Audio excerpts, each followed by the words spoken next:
ठरलं तर मग मालिकेच्या आजच्या भागामध्ये आपण पाहणार आहोत की आता सायली जी आहे ती त्या चित्राकडे एकटक बघत असते.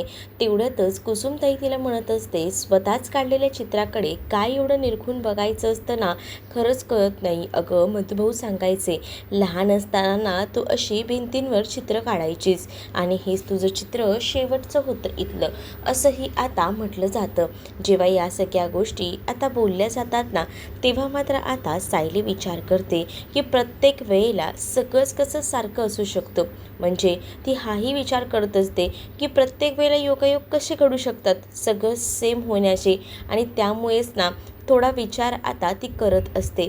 तेव्हा तिला आता सगळ्या काही गोष्टी भूतकाळातल्या एक एक करून आठवू लागतात आणि मग तिला आता या सगळ्याचा त्रास होऊ लागतो. म्हणजेच पूर्ण आजींसोबत सुद्धा जेव्हा ती असायची तेव्हापासनं तिला तन्वीचे जे काही होणारे भास होते ते आता तसेच इथेही घडत होते आणि त्यामुळेच ना आता जरा विचार करत होती ती आणि त्यामुळेच तिला आता कळत नव्हतं. आणि समोर जेव्हा तन्वी आली तेव्हा ती त्या तन्वीला विचारायचा प्रयत्न करत होती की तू कोण आहेस, एकदा बघ ना माझ्याकडे आणि मला सांग ना की तू कोण आहेस ते. तोपर्यंत ती जी आहे ना तिथून गायब व्हायची, म्हणजेच पळायची. तर सायली देखील तिच्या मागोमाग जायची, जेणेकरून सायली जेव्हा तिच्या मागोमाग जायची ना तेव्हा सायलीला असं वाटायचं की ही नक्कीच आपला तोंड लपवते. आणि म्हणूनच मग ती आता जेव्हा तिचा पाठलाग करायची तेव्हा तिच्या लक्षात यायचं की हीच नक्कीच तन्वी आहे. मग तेव्हा ती विचार करायची की मलाही प्रत्येक ठिकाणी कशी काय दिसू शकते, हाही विचार जरा मनामध्ये यायचा. तेच आता इकडे अर्जुनने सगळ्या लहान मुलांसाठी चॉकलेट्स आणलेले असतात आणि सोबतच तिथे आता ही कुसुमसुद्धा असते. कुसुमलाही त्याने काही ना काही गिफ्ट आणलेलं असतं. जर जे आजोबा असतात ना त्यांनासुद्धा त्याने आता शुगर फ्री चॉकलेट आणलेलं असतं. तर ते म्हणतात की मला तर असं वाटलं होतं की फक्त हे तुमच्या मुलांसाठीच आहे का, जावई बापू आमचा खरंच खूप विचार करतात, असंही आता म्हटलं जातं. तेच आता दुसरीकडे पाहायला मिळत असतं की सायली जी आहे ती इकडे तिकडे आता फिरत असते. सायली जेव्हा आता इकडे तिकडे फिरत असते ना तेव्हा आता इकडे अर्जुनचं बरोबर लक्ष जातं. अर्जुन बघत असतो आणि मग अर्जुन विचारतो की काय झालं हिचं. त्यावर आता काही नाही, ही अशीच ना इथे आल्यावर भरकटल्यासारखी करत असते, हे आजचंच नाही आहे, हे जुनं आहे, असं देखील कुसुमताई जी आहे ती बोलू लागते. कुसुमताई जेव्हा या सगळ्या गोष्टी बोलते तेव्हा अर्जुन जो आहे तो आता थोडा विचार करत असतो, इकडे तिकडे बघत असतो आणि तेव्हाच ना तो आता सायलीसमोर जाऊन उभा राहतो. कारण आता अर्जुनला जायचं होतं एका मीटिंगसाठी आणि त्यासाठी तो आता म्हणत होता की चल बायको मी निघतो, कारण मला एक महत्त्वाची मीटिंग आहे आणि त्यासाठी मला जायचे. म्हणूनच मग आता सायलीही त्याला काहीच बोलत नाही. सायलीला तो बोलतो की मी पटकन जाऊन येतो, तोपर्यंत तू इथेच थांब आणि वेळेवर सगळं काही घेत राहा, असं देखील त्याने सांगितलेलं असतं. आणि जेव्हा या सगळ्या काही गोष्टी त्यांनी सांगितलेल्या असतात ना तेव्हा मात्र आता इकडे कुसुम म्हणत असते की जा तुम्ही, काळजी करू नका, त्यांना जे काही द्यायचं आहे ना ते मी देते टाईमवर, अगदी वेळेवर, मग तर झालं, असं बोलून ती कसं अर्जुनला पटवून देते. अर्जुनही तिला सांगत असतो की बरोबर टायमिंगवर सगळ्या काही गोष्टी द्या, नाहीतर उशीर होऊ शकतो, जराही टाईम चुकवू नका. अर्जुनला आता कुसुमताई बोलत असते की हो मला कळतं, मला माहिती आहे, तीसुद्धा माझी बहीण आहे आणि तिच्या सगळ्या वेळा पाळणं माझं कर्तव्य आहे, काळजी करूच नका, असंही आता सांगितलेलं असतं. तेच आता दुसरीकडे पाहायला मिळत असतं की जेव्हा आता सायली मागच्या दाराला जाते तेव्हा तिला ना एक चित्र समोर दिसतं, जे म्हणजे मधुभाऊ ना आता त्या छोट्या तन्वीला भरवत असतात आणि त्या तन्वीला सांगत असतात की हा घास काऊचा, हा घास चिवचा, असं करून एक एक घास ते आता भरवत असतात. आणि हे सगळं बघून ना आता सायली एकदमच खुश झालेली असते. पण नंतर ती एका पॉईंटला हाही विचार करते की आतापर्यंत जे काही घडत होतं ते सगळं काही ठीक होतं, म्हणजेच ही दिसत होती मला आणि आता मधुभाऊंसोबतसुद्धा ही दिसते, याचा अर्थ मधुभाऊंसुद्धा सोबत याचा काहीतरी संबंध आहे. म्हणजेच हिचं आणि मधुभाऊंचं काय रिलेशन असेल, हाही विचार ना आता मनामध्ये असलेली ही जी सायली आहे ती करू लागते. कारण इकडे तन्वी आणि त्याचसोबत मधुभाऊ यांचं बॉन्ड इतकं चांगलं आहे, याचा अर्थ नक्कीच काहीतरी गडबड आहे हाही विचार मनामध्ये येऊ लागतो. मग दुसरीकडे कुसुमताई आलेली असते आणि कुसुम आता म्हणत असते की चला आता उशीर होत आहे, चला टाईम झाला आहे जेवायचा, नाहीतर तुझा नवरा मला ओरडायचा, काही ते खाऊन घे पटकन. मग असंही आता कुसुम जी आहे ती सायलीला बोलत असते. सायलीच्या समोर आता फक्त आणि फक्त सगळं तेच दिसत असतं, काहीच कळत नसतं की काय करावं, कसं करावं ते, आणि त्यामुळेच ना टेन्शन आलेलं असतं. ते दुसरीकडे आता इंटरव्ह्यूसाठी अस्मिता निघालेली असते. जाता जाता ती ते बाळ चैतन्याच्या हातामध्ये देते. चैतन्याच्या हातामध्ये जसं बाळ दिलं जातं ना, तसं आता बाळ रडायला चालू होतं.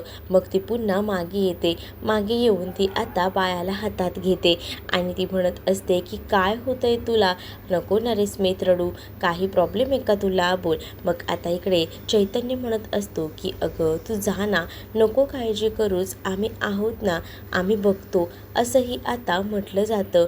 तेच आता दुसरीकडे पाहायला मिळत असतं की या सगळ्या काही गोष्टी अशा तर होत असतात. मग ती विचार करते की मी झोपवते दे, पण तरीसुद्धा ना तो आता काही शांत बसत नसतो आणि त्यामुळेच ना खूपच टेन्शन इकडे असणाऱ्या या अस्मिताला येत होतं. अस्मिताला काहीच कळत नव्हतं की बाळाला आता कसं शांत करायचं ते. सगळीकडनं तिला आता बाळाला थांबवायचा प्रयत्न करून सुद्धा ना नुसता आवाज येत होता आणि बाळ खूप जास्त रडत होतं. मग जरा वेळ ती चैतन्याकडे देते आणि पुन्हा जाते. तेच बघते तर काय बाळ पुन्हा रडू लागतं. तेव्हा ना आता तिच्या मनामध्ये विचार येऊ लागतात की हे सगळं काय चाललेलं आहे, म्हणजेच आता मला इंटरव्ह्यूला जायला भेटतंय की नाही, हाही विचार ना मनामध्ये कुठेतरी तिच्या येऊ लागलेला असतो. चैतन्य म्हणत असतो की तू जा, नको काळजी करूस, बघतो मी बाळाला, पण तिचा जीव राहत नव्हता, शेवटी ती आई होती ना. मग आता ती चैतन्याला म्हणते सुद्धा, अरे हा तर शांतच बसत नाही आहे, आता कसं करू, काय करू समजतच नाही आहे. मग तो म्हणत असतो की अगं दे माझ्याकडे, मी त्याला करतो शांत, नको काळजी करू. तेच आता दुसरीकडे जी सायली असते ती निवांत उभी असते. बाहेर जो काही प्रसंग घडत असतो तो एकटक पाहत असते. म्हणजेच तिला समोर असे भास होत असतात ना की तिथे आता मधुभाऊ आणि तन्वी तिला दिसत होते आणि म्हणूनच ना मग सारखं सारखं तिला तेच आठवत राहतं. मग तर काही सुधरत नसतं आणि ह्या सगळ्या गोष्टी आठवल्यावर तिला त्रासही होत असतो, पण ती जरा का होईना शांत असते. तेच आता दुसरीकडे सगळीच लहान लहान मुलं तिथे आलेली असतात आणि ते आता सायलीकडे हट्ट धरत असतात. सायलीला म्हणत असतात की चल ना सायली ताई, मस्त आपण खेळूया. सायली म्हणत असते की तुम्ही खेळा, मी इकडनं बघते तुम्हाला, असं देखील आता सायलीने म्हटलेलं असतं. तेच आता सायली तिथे उभं राहून मुलांना बघत असते की मुलं कशी खेळत आहेत ते. मुलांनी चटई हंतरलेली असते आणि त्यासोबत मुलांचा खेळ सुरू होतो. बैठे खेळ मुलं खेळत असतात आणि तेव्हाच ना हे सगळं होत असतं. तेव्हासुद्धा सायलीला तोच प्रसंग आठवतो, जशी तन्वीसुद्धा लहान असताना मधुभाऊंसोबत असंच खेळायची. हा प्रसंग आता आठवू लागतो आणि त्यामुळेच ना ती आता विचार करते की पुन्हा आपल्याला तेच सगळं काही दिसतंय आणि मग ती एकटक पाहत राहते. तेच दुसरीकडे आता अर्जुन एका मीटिंग्समध्ये बसलेला असतो आणि त्याचं आता त्या क्लायंटसोबत डिस्कशन सुरू असतं आणि जेव्हा या सगळ्या डिस्कशन सुरू असताना ना अचानकमध्ये तिचा अलाराम वाजतो आणि अलाराम वाजल्याबरोबर अर्जुन त्याला सांगतो की जरा 2 मिनटं थांबा, हां 2च मिनटं, आणि असं बोलून ना तो आता बाजूला जातो. मग आता त्याने कुसुमला कॉल केलेला असतो आणि कुसुमला कॉल केल्यानंतर तो विचारत असतो की काय झालं, सायलीने जेवली का, कारण तिचा जेवायचा टाईम झाला आहे, अलाराम वाजलेला आहे. तेव्हाच ना तुमचा अलाराम व्हायच्या आधी सायलीचं जेवणही झालं आहे, काळजी करू नका, इकडे सगळं वेळेवर असतं, माझं लक्ष आहे माझ्या बहिणीकडे. तुम्हाला असं वाटत असेल असेल, तुम्हीच नवरा म्हणून तिची काळजी घेता, पण हा तुमचा गैरसमज आहे. कारण मी सुद्धा लक्ष द्यायला आहेच की. मी बघते तिला कसलीही कमी पडू नये ना, यासाठी मी बरोबर तिच्यासोबत आहे. त्यामुळे तुम्ही काळजी करू नका, असं देखील आता कुसुम जी आहे ती आता म्हणू लागते. तेव्हाच ना एवढा वेळ आधी का दिलं, असं द्यायचं नाही. तेव्हा कुसुम त्याला म्हणते की आता तुम्ही मला सांगणार आहे का वेळेच्या आधी द्यायचं की नंतर द्यायचं? मला कळतं आणि मी बरोबर दिले, नका सांगत बसू मला, असंही आता कुसुम जी आहे ती डायरेक्टच अर्जुनला सांगत असते. अर्जुनला म्हणत असते की तुम्ही कामाला गेलायत ना तर काम करा ना, नाहीतर काम करा इथेच येऊन बसा आणि सगळे इन्स्ट्रक्शन देत बसा, असंही तिने आता डायरेक्टली सांगून टाकलेलं असतं.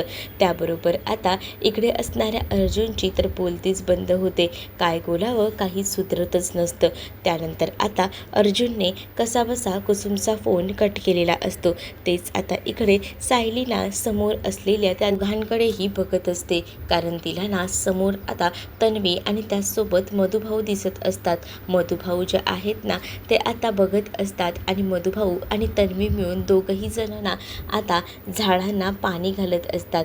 दोघांचंही आता झाडांना पाणी घालणं सुरू असतं आणि त्यामुळेच ना आता सायली या सगळ्या गोष्टी पुन्हा एकदा बारकाईनं बघते. तेव्हा तिच्या लक्षात येतं की हे सगळं काही काय होतंय, म्हणजेच मधुभाऊ नाही तन्वी का भिजवते, हे सगळं असंच आधीही घडून गेलंय असं मला का वाटतं. सारखे सारखे तेच तेच विचार माझ्या मनामध्ये काय येत आहेत, हाही विचार ना आता ती करू लागलेली असते. समजत नसतं की काय रिॲक्ट करावं ते दुसरीकडे आता कुसुमताई आलेली असते आणि कुसुम आता सायलीला म्हणत असते की सायली तुझं काय चाललंय इथे, चल बरं आतमध्ये, आणि असं बोलून ती तिला आतमध्ये घेऊन जायचा प्रयत्न करत असते. तेच आता इकडे विमल जी आहे ती म्हणत असते काही काम असेल तर द्या ना, मी काम करते, कारण आहे ना मला कंटाळा आलाय, सारखं सारखं तेच तेच तेच तेच करून आहे ना, म्हणजे आता सगळी कामं झाली आहेत, मग काय करायचं.